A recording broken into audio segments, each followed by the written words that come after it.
Masechet Pesachim, Daf 92. Our plan is to complete the 8th perek and Be'ezrat Hashem begin the 9th perek as well. So we begin with the Mishnah. It says, Onen tobel ve'ochel et pischo la'areb avalo ba'kodashim. Onen, meaning someone who lost a close relative during that day, even if it's before the burial. So a person who is onen cannot eat kodashim during the day. However, at night, it says here that he can go to the mikveh and then he can eat Pesach at night, but not other kodashim. So in general, onen is called onen midoraita during the day. At the next night, he's still onen, but only midrabanan, as the Gemara will explain. So because he's onen midrabanan, all other kodashim he may not eat. But Pesach, however, which has a specific obligation under the penalty of karet, in that case, the rabbis did not make the gezerah. They did not consider the person onen. He still has to do tevilah, because anytime someone goes from a state where they cannot perform kodashim to a state that they can perform kodashim, they have to do tevilah, even if he is not tameh. Right. So we're talking about onen that either they did not do the burial that day, or that someone else did the burial, so he did not actually become tameh himself. If he became tameh, then obviously that would be a totally different situation. We learn all this, the laws about onen, from Aharon when he lost his two sons on the day of the establishment of the Mishkan, and he tells Moshe, "I did not eat the chatat." His hen hayom hikribot chatatam et Adonai. Right? Can I eat the chatat? So since he says the word hayom there, that's how we know it's during the day. Next case is Shamea al Meto. If someone heard about a close relative that died after 30 days, that person is also onen midrabanan for that day. So that person also would not be able to eat kodashim during that day, but since it only lasts during the day, he'll be okay at night. At night, he can do tevilah and eat all kodashim, including korban pesach. In the olden days, they would not bury people in the ground, but rather they would place the body in a cave on a shelf like this. And then after the body decomposed, after a year or so, then someone, usually a family member, would come back, collect the bones, that's milaket, and place them in a small box or a jar. And then, have might be a family tomb, and then you can have many generations of a family buried within that tomb, which probably is when the Torah refers to Vayasef el Amav. He was gathered unto his forefathers. It probably literally means actually gathered and placed near the forefathers. That day, when someone is milaket, gathers the bones, is also a minor day of mourning, and that person is also considered onen on that day. So if that day happened to be the 14th of Nisan, that person also can do tevilah, while during that day he would not be able to eat kodashim. But then at night, he can do tevilah and he may eat all kodashim. So that's the theme of people that are transitioning. And so finally, we talk about a convert. Ger, shenit gayer be'arev Pesach. He actually converted on the 14th. He went to the mikveh and did brit milah on that day. So if he was tameh lamet beforehand, it would not affect him, because goyim do not become tameh lamet. If a goy touches a dead body, it does not matter. All the laws of tumah do not apply. So in this case, Bet Shammai omerim tobel ve'ochel et pischo la'arev. He doesn't have to do anything. He's he's like brand new, and so therefore he can do tevilah for converting, and then he can eat his Pesach that night. However, Bet Hillel in this case is more stringent, unusual. Bet Hillel omerim haporesh min ha'orla keporesh min ha'keber. Someone who separates from the orla, from the foreskin, is like someone who touched the grave. Why? Well, the Gemara will explain why that person, even though he's not really tameh, should be considered tameh. But Bet Hillel says, he has to wait 7 days and do a whole process of tahara, as if he was tameh lamet, which means he would have to convert it 7 days earlier before the 14th. Gemara now asks, "My ta'ama, what's the reason for the onen that he should be allowed to eat the korban pesach at night? Kasabar aninut elayla Derabanan. Doraita is only during the day. At night, it's already derabanan. Okay, still, it should be a problem. However, the rabbis did not insist on their law when it's in the face of a problem of karet. If a person can do korban pesach, which he can do oraita, and if he doesn't do it, he would get karet. The rabbis did not institute aninut derabanan, so therefore they hold back on it. Gabe kadashim ha'amidu dibrehem b'mkom aseh. But other kodashim, if someone brought whatever, so shilamim or something, so then he does have a mitzvah to eat it, but there's no penalty of karet if he does not eat it. So in that case, the rabbi said, no, if someone was onen during the day, they may not eat any other kodashim at night. The next case, Hashomea al meto melaket asamot haba'eh haza'ah shelishi u'shebi'i. Someone who gathers his bones to the bones is going to be tameh lamet. He just touched all the bones. So what do you mean he can go to mikveh and eat that night? He wouldn't be tameh lamet and have to be get the paraduma the third and seventh day. And we're talking about with someone else actually did the gathering of the bones. Nevertheless, because this is their close relative, that person also, even if they didn't touch the bones, they wouldn't even have to be there. There still is a day of aninut for them, so they cannot, wouldn't be able to do any kodashim during the day, but at night they can.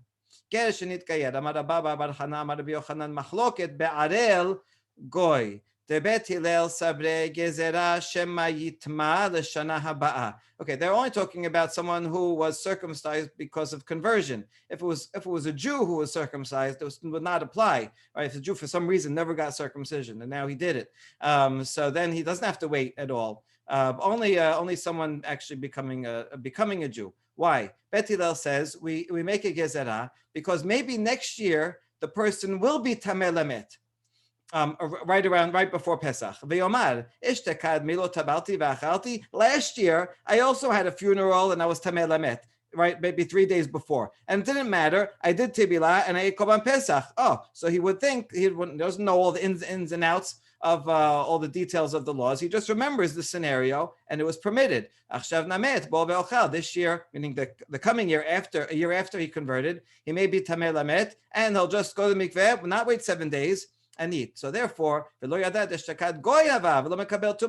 realize that the only reason last year was because he was not Jewish, and the non-Jew does not receive tumah. But now he's a Jew and he does mekabel tumah, and so therefore we make such a gezerah. Whereas if he was a Jew all along and he just he didn't get a circumcision the previous year, there was no reason. He's even someone who's not circumcised still receives tumah if they're Jewish. So that's Bet Hillel's gezerah. Bet Shammai sabre la gazrenan aval arei Yisrael tibira kol tober v'ochet b'schol ha'erev v'lo gazrenan arel Yisrael mishum arel goy. If it's uncircumcised Jew, then everyone agrees that he can get the circumcision that day and then eat at night. And you wouldn't make a gezerah of the circumcision of a Jew for circumcision of a non-Jew who is converting. Okay, now notice that in this case, even though it's a gezerah, we still prevent this person who just converted, who is now fully Jewish, we prevent them from eating korban Pesach because of a derabanan. Even though just now, before in the previous case, we say we do not, the rabbis will not cause a derabanan to prevent the person, like the onen, from eating. So that's interesting. In some cases we do, in some cases we don't. We'll talk about that more. Tanya namehachi, but this that we just said, we have a braita. Amar Rabbi Shimon ben Elazar lo nechluku bet Shammai bet Hillel al arel Yisrael shetobel ve'ochelet pischo la'erev. Both bet Hillel and bet Shammai agree that a Jew who gets circumcised can eat the korban Pesach at night. Amar nechluku al arel goy. They only disagree regarding a non-Jew conversion. Bet Shammai tobel ve'ochelet pischo la'erev or bet Hillel omrim haporesh min ha'orla keporesh min ha'kever. In this case, Bet Shammai is more lenient and said they can do it right away. And Bet Hillel says that we consider someone who just converts as if they are tameh lamet. All right, now Rava is going to go deeper into that paradox that I just that I just mentioned. Not a paradox, but the inconsistency that sometimes a derabanan prevents someone from eating korban Pesach and sometimes not. Amar Rava, Arel hazaa ve'izemel העמידו דבריהם במקום כרת. אונן ומסורה ובית הפרס לא העמידו דבריהם במקום כרת. Rava discusses 6 cases. And the first 3 of them, regarding Arel, Hazan, Vizemel, we'll describe each one. The rabbis insist on the rabbinic law, even in the face of karet. They tell a person you cannot do Korban Pesach, even though it's only a rabbinic law. So that's the power of the rabbis, that they can uproot the obligation of rabbinic law, of a doraita based on rabbinic law. However, in three other cases, Onen, Mesorah, and Bet Taperas, they do not insist on their own words, and they say, no, go ahead and do Korban Pesach. We don't want to be the cause of you to get karet. All right, so what are the three first cases? Adel, Adamaran. Adel is the one we just said, that someone who just converted still cannot do Korban Pesach, only as a gezerah, because next year they might be tameh and they won't realize. So the rabbi, stopped them from making Korban Pesach that first year. I mean, obviously they can predict this and make sure to do the conversion a week before Pesach starts, and he'll be okay. Hazaa, Damar Mor, Hazaa, Shibut ve'eno doche et Shabbat. The sprinkling of the para aduma does not violate any deoraita. It's all prepared there before, right? So you just go and the kohen just sprinkles a little water on the person. So midoraita, you can do that. Midrabanan, the rabbis say, no, maybe you'll go and carry it. Where's the para? Where's the meh hatat? They're going to go over there, going to bring it. So we don't sprinkle it on Shabbat. Now, what if the 14th of Nisan is on Shabbat and there's someone who became Tameh Lamed 7 days before? His seventh day is that day. If we allow him to get sprinkled on Shabbat, the seventh day, then that night he can eat Korban Pesach. Yet the rabbis make a general rule, no haza'ah on Shabbat, and that will prevent that person from doing Korban Pesach. So that's the second example where that because of rabbinic law, someone will not be able to do Korban Pesach. Izemel de Tanya, keshem she'en mebi'in oto derech reshut harabim, kach en mebi'in oto derech gagot v'derech chaserot v'derech karpefot. Circumcision on Shabbat everyone agrees is permitted if that's the 8th day. But can you prepare? Well, only the Bi Eliezer says you're allowed to prepare. The Chachamim saying no, you got to do all the preparations from before. So you can't carry the knife on Shabbat. You have to make sure the knife is there from before. What if you didn't, right? What if you didn't bring the knife and it's in a different spot than the baby? So now certainly you cannot carry it in a Reshut Harabim. That would be violating a Deoraita. However, can you carry it on the rooftops, through courtyards, through enclosures, which is all carrying midirabanan, right? So there, in that case, would we allow the person to carry it midirabanan? We say, no, you're sorry, right? You should have brought the knife from before, and because you didn't, you cannot even violate the Rabbanan to perform the circumcision on Shabbat. Okay, now this is not only a problem for the circumcision, but will also be a problem for the father, that since the father had an obligation to do circumcision on his son, and he did not, the father will not be allowed to bring Korban Pesach, and thereby get karet. They would not get karet for not performing circumcision. It's true. Someone who does not get a circumcision does deserve karet, but you can always do that later, right? So it doesn't have to be on the 8th day. As long as they do brit milah at some point, they won't get they won't get the karet. So that's why it's talking about that the father then will not be able to do Korban Pesach. All right, and now we'll get to the second set of three. These are now the three where the rabbis say, well, we don't want to prevent the person from doing Korban Pesach and getting karet, so we forego the rabbinic law. Onen, usually someone is onen even at night, and they would not be able to bring Korban Pesach, but the rabbis say, no, Korban Pesach is karet, so even if someone lost a loved one during the day, they can still eat Korban Pesach at night. That was the Mishnah. Mesorah maihi, tetanya, Mesorah shechal shemini shelo be'arev Pesach, ve'ra'a keri bo bayom, tobel ve'ochel.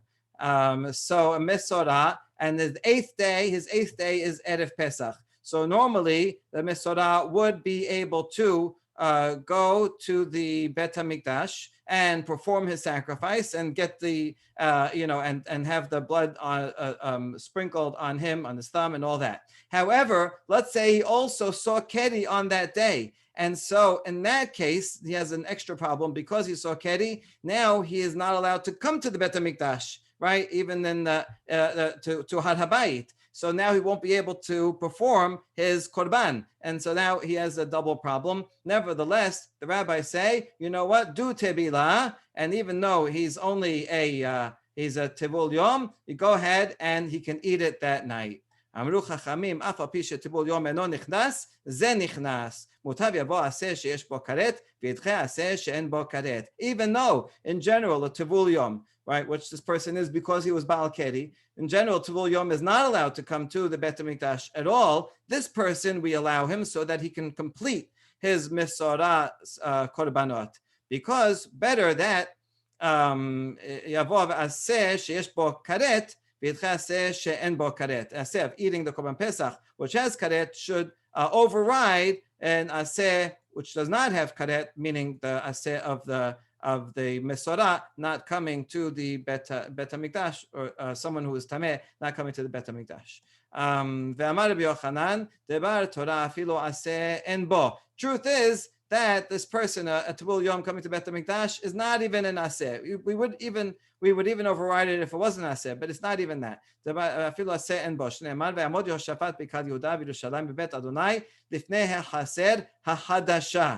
Yehoshaphat stood with everybody in the chassid, the new courtyard. What do you mean the new courtyard? The courtyard was always there. What's new about it? מה חסד חדשה? שחידשו בו דבר ואמרו טיבול יום לא ייכנס במחנה לוויה. No, that year they made a derabanan that said that someone who's tivul yom cannot come into machane leviyah, which means har habayit.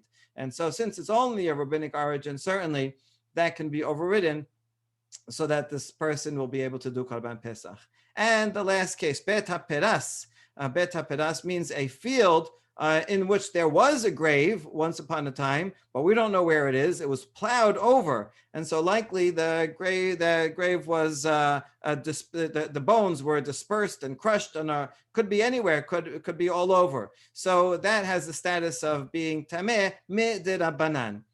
דתנן, ושבין בית שמאי ובית הלל שבודקין לעושה פסח, ואין בודקין לאוכלי תרומה. So everyone agrees that if someone is going to do Korban Pesach and they need to pass through a Bet HaPeras to get to where they're going, so he can just check it. As he check it, he'll just look in front of him and blow as he goes along, blow the dust off, and look around to see if there's any bones or pieces of bones there, and he can go. And we permit that, and we consider that person tahor.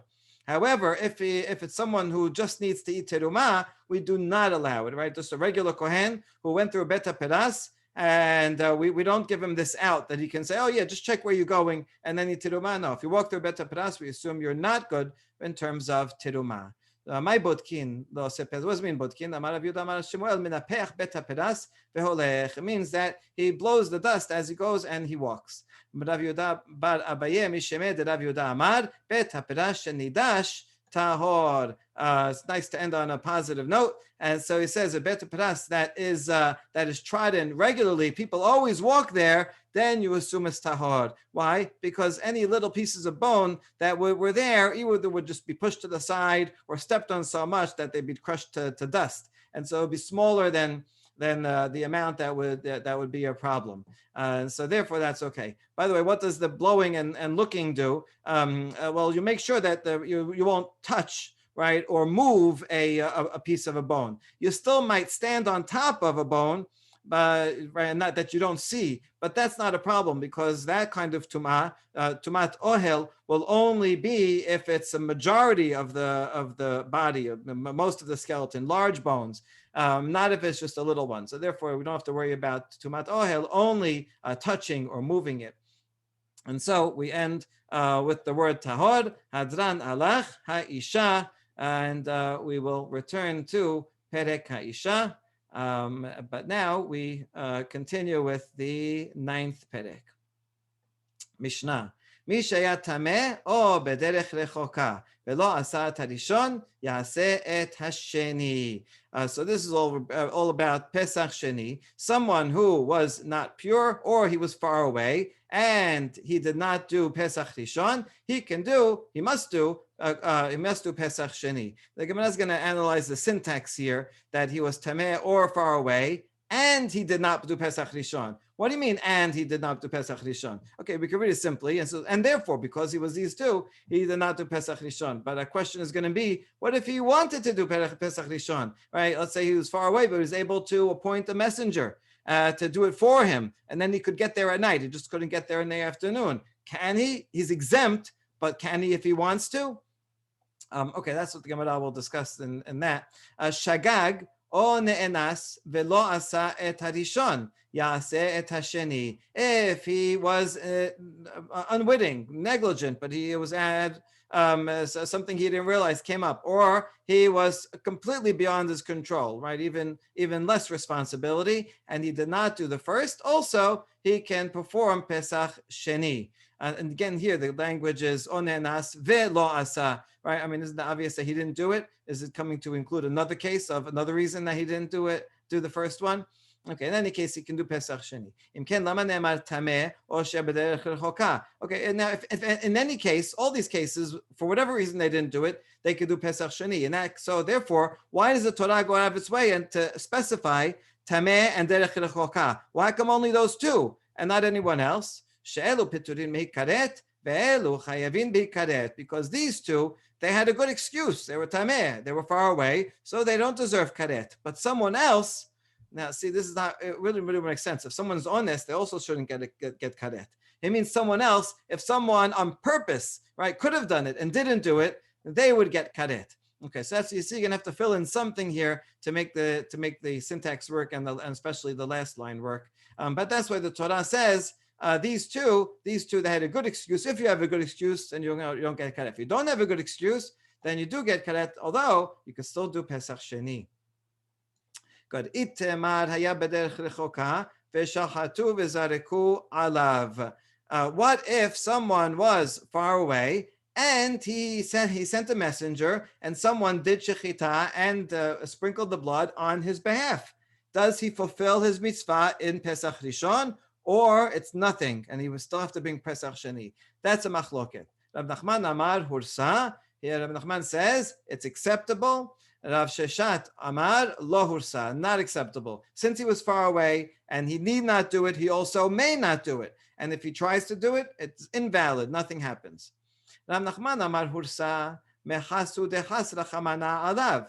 According to Rav Nachman, how does he read the Pesukim? He says that if he did it, he fulfilled his obligation. So why did the Torah go and say, if you're far away, then you bring Pesach Sheni? That Kadosh Baruch Hu was being merciful on him. Listen, you don't have to trouble yourself if you're far away, right? And you have an out. But if you don't want to take the out, the exemption, and you want to do it anyway, it's certainly fine, right? Torah was just being nice to say you don't have to do it, but you can do it if you want. Rav Sheshat Amar Lo Hursa Midcha Dachya Rachamana Ketameh. Rav Sheshat reads the Torah differently. If you're far away, then you may not do it. Like someone who's tameh also may not do it, even though technically he could appoint someone else. No, you're pushed off. You can't do it this time around. You got to go next time, and therefore they're the same. Amar Rav Nachman, Mena Amin Allah. He says, what's my proof that it's no good? Ditnan Mishaya Tameh O Bederech Rechoka Velo. Sorry, Rav Nachman's the one that said it's permitted, right? It's okay. What's his proof from the Mishnah? Someone who is tameh or he was far away. Velo asa tarishon yaset hasheni.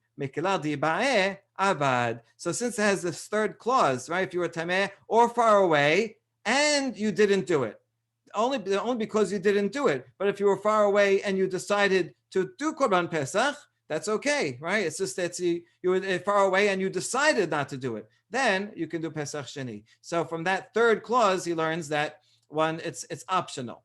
Rav Sheshat Amar Lach Ihachi Sefa Dikatani. So Rav Sheshat says, okay, that's fine for the first half, but how about the second half? Shagag o ne'enas velo asa tarishon yaset hasheni.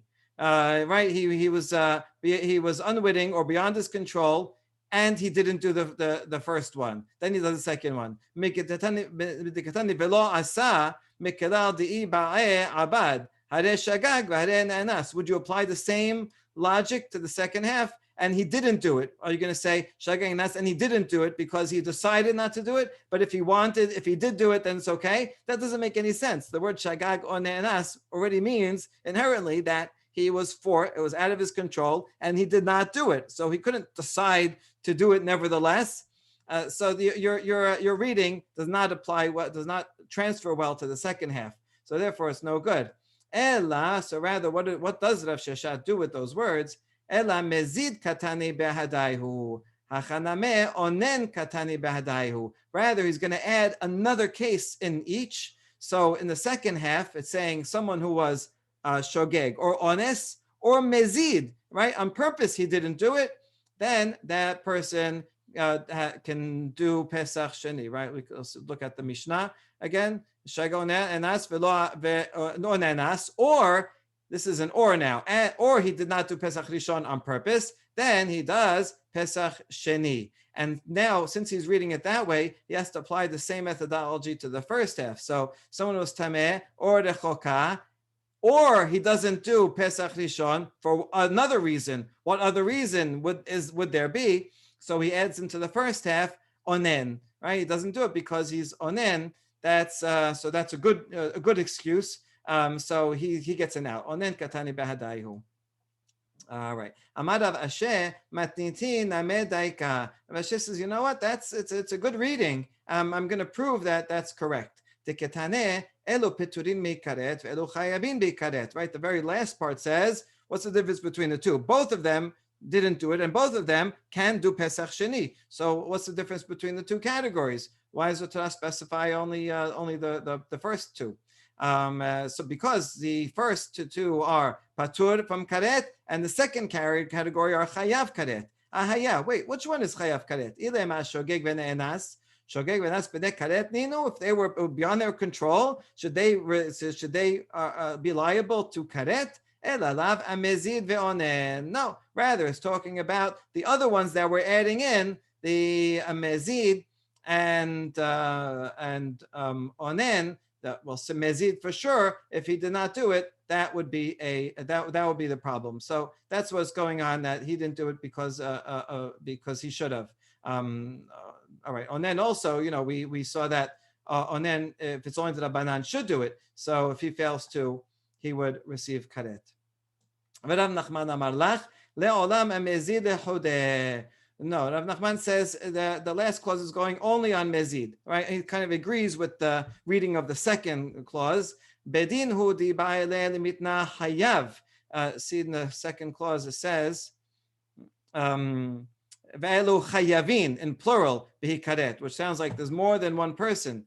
So according to Rav Sheshet, he can include a mezid and onen. That's the plural. But Rav Nachman says no, only a mezid. It's only mezid, and so really should say chayav in singular. Since